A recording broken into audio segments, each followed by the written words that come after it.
Rob here from Media. In this video, we're going to be looking at the block quote element in Elementor, so stay tuned.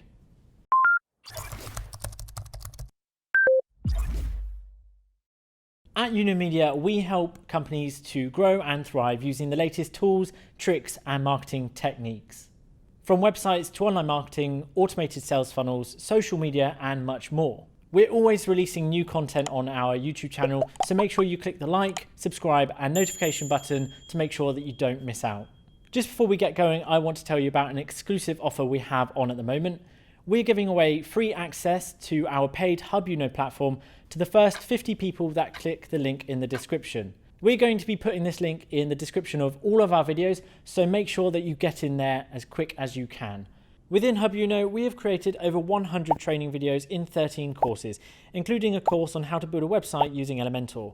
You'll also find recorded webinars and a host of other free content, so remember to click the link in the description.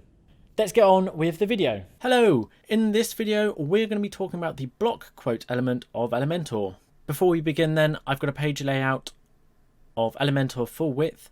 I've got one section here with one column in, and I've changed the background color of the section to blue. To get back to our elements then, we just need to click the grid here. So let's find our block quote element in our search bar. Here we have it here, so let's drag it into our column. So this is the default.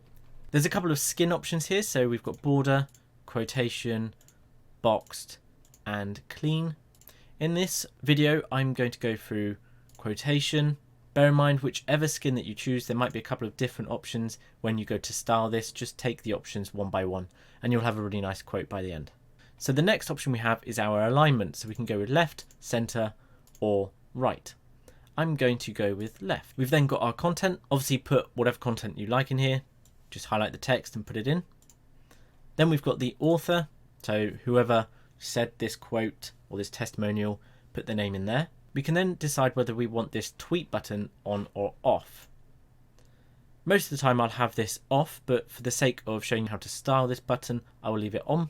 We've got a couple of view options here. We've got icon and text, just the icon, and then the text. I'm going to leave icon and text on.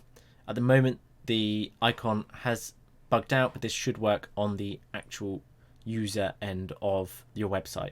Then we've got the skin. So we've got classic, bubble. This makes the button a little bubble. And we've also got a link, which just makes it some text that is linked. Let's go with bubble for now. Then we've got the label. So you can replace this word tweet here with anything you like. We've then got username. So I could put in Media. And when I go to share this, it would say the quote, the name, and via Media. Or at Media. We then got the target URL, so we can have current page, none, or a custom page if you like. I'm going to go with current page, and this will share that the page that this quote is on. That's it for the content of this block quote. Of course, it might vary depending on which skin you've chosen. I'm going to stop for a moment so that you can add your own block quote in, and then we're going to go and style this. So let's style our block quote. Let's go to the top left, click style.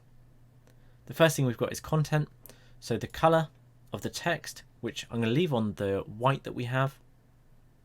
We've then got the typography. I'm going to change this to Josephine Sands. There's a video on how to use this typography tool. I will go and check that out as it's a tool you're going to be using quite often. I'm going to change the weight to 300 and then close the window.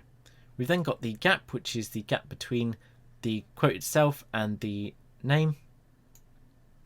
Then we've got the author. Let's change the color to white as well, but we're going to change the font family to Amatic SC, and we're going to make it a bit larger so it's clearer as to who has said this quote. Let's close this window and move on to the button. We've got the size of the button. I'm just going to stick with 2. We've got a border radius. So how sharp the corners do you want them? And of course we have them quite sharp at so I'm going to leave the border radius on 0. We can then change the color if we like, so we could have the official color. So for Twitter's example, it's the blue. Then we can have a custom if we like, and we'll have normal and hover options here. So let's go with a background color of our orange. When we hover, we want it to go green. And the typography, we may as well go with Josephine Sands.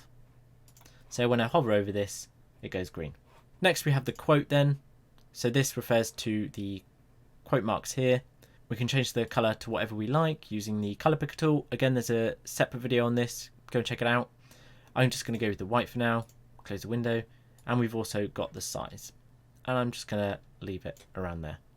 Lastly, we've got the gap between the quote marks and the quote itself. That's really all there is to it when it comes to the block quote. When you're happy, don't forget to click the green update button at the bottom, and we will see you in the next video.